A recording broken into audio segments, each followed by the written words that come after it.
Ukiona maneno ya watu yanakunyima usingizi, ujue bado hujakuwa.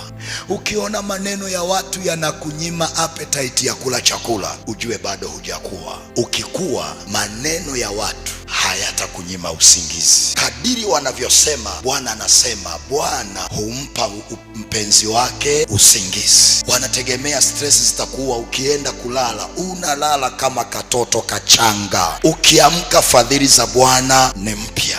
Wanategemea utaacha biashara, wanashangaa tena unajiimbia mbele nina endele. Wanasema ina maana hasikii.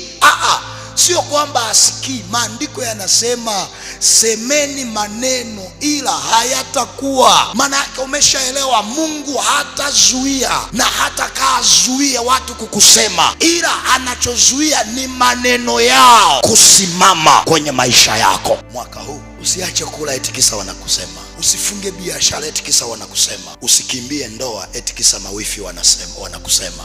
Kadiri mawifi wanavyokusema, ongeza kuonyesha upendo kwa mume wako, hata kama ni wa kuigiza.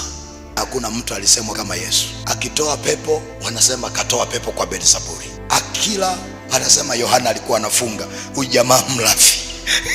Ameenda kufanya miujiza nyumbani kwake, wanaanza maneno, huyu si mwana wa seremala. Anajiona. Wewe sio wa kwanza.